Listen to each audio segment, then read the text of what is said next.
Bon, on arrive à la fin. Et pour bien finir la saison, on a 2 festivals.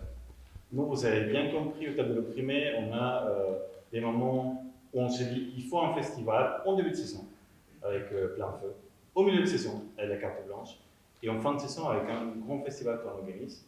Mais juste avant ça, l'année prochaine, cette saison 2022-2023, on va recevoir un petit festival qui est en train de naître depuis 2 ans maintenant. On va recevoir la 3e édition. C'est un festival qui s'appelle Phoenix, qui commence à s'installer dans plusieurs théâtres parisiens et qui a la particularité de programmer des spectacles qui vont, un mois après, se présenter au Festival d'Avignon. Donc c'est l'idée de leur donner une petite place à Paris pour qu'ils présentent 1 ou 2 fois leur spectacle avant de partir dans cette grande aventure qu'on connaît au Festival d'Avignon. Donc le Festival Phoenix aura lieu du 1er au 4 juin 2023. Et juste après ça, 3 semaines après, on clôture comme tous les ans notre saison avec plein de mouvements, plein de fanfares, plein de tout, avec le Festival Migration, qui pour 2023 fêtera ses 16 ans. Et je laisse M. Rui Frati, notre électeur, pour vous en parler. Non, ne laisse pas ça. Parce que je peux venir 2 secondes. On peut être plusieurs là. Voilà. Parce que vous avez vu, c'est riche.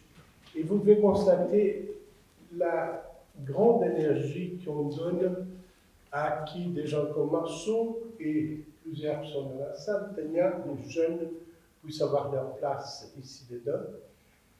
Évidemment, avec une ouverture à des gens qui sont un peu moins jeunes qu'eux, moi. Mais cette mission, je n'aime pas du tout les mots mission, mais parfois elle est intéressante. Cette mission, c'est donner les têtes d'opinion. Depuis qu'il y a eu même une discussion très dure avec moi sur comment utiliser cette salle de la façon la plus ouverte possible, et je disais, c'est en soutenant les jeunes compagnies, les jeunes créateurs qui n'ont pas un lien à eux. Nous avons la chance d'avoir un lien à nous, grâce à notre travail sans doute, mais c'est ouvrir ces lieux.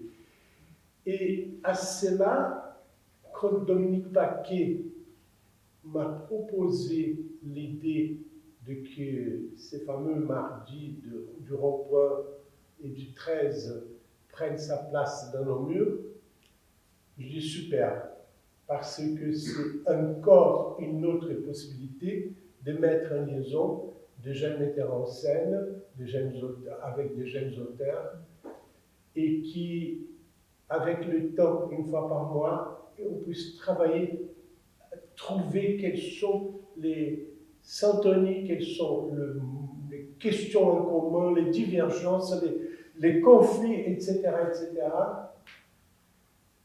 qui puissent avoir lieu ici, qui effectivement puissent aller plus loin dans cette question qui n'est pas simplement de recevoir des compagnies, mais peut-être ouvrir le chemin à qui eux tous puissent, d'une certaine façon, se manifester.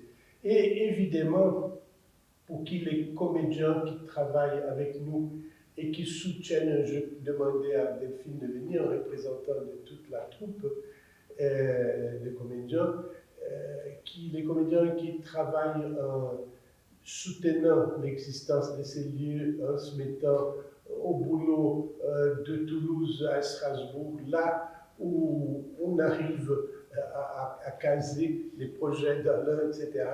Et encore plus loin, quand on va à l'étranger, etc., que cet effort puisse aussi trouver des échos dans ces lectures du jeudi, et que nous puissions aussi exercer notre capacité de mettre en scène des choses et dire d'autres. Donc, avec vous, comme représentant de tout le monde qui travaille ici, quelqu'un qui est beaucoup ici, mais qui est complètement indépendant, quelqu'un qui fait partie de l'équipe artistique, et quelqu'un qui est mélangé d'artistique avec tout un tas d'autres choses, mais surtout chargé de développement, qu'on puisse continuer ensemble encore très longtemps. Et on continuera encore mieux autour d'un verre au bar. Merci beaucoup.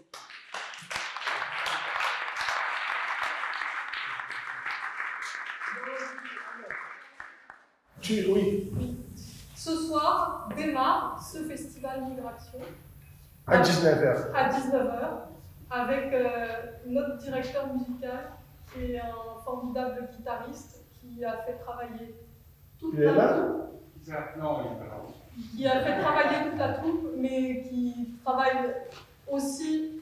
Il faut avoir des moments privilégiés où vous puissiez le découvrir, lui, ses musiques et ce qu'il produit. Et ça démarre ce soir pour ouvrir ce festival de migration qui dure jusqu'au 9 juillet. Voilà. Donc, Tony est sous invitation, vous êtes évidemment invité. Courez voir s'il y a une place encore.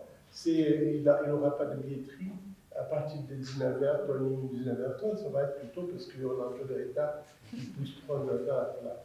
Et Voilà. du coup, l'année prochaine, pour le Festival Migration, ça sera du 26 juin au 9 juillet. Et vous l'avez compris, il y a un peu de tout. Il y a du théâtre, mais aussi du théâtre forum évidemment, des concerts, de l'opéra, du théâtre de marionnettes, de la danse. Donc il y a un petit peu de tout. Parfois il y a les projections des films. Donc voilà, c'est la grande fête qu'on fait tous les ans pour clôturer notre saison. Qui était née des voyages de la troupe et du travail de Rouille, de Tony et d'Isabelle, qui a coécrit plusieurs spectacles avec Rouille. Tous les trois, ils ont lancé ce festival qui en est à sa 15e.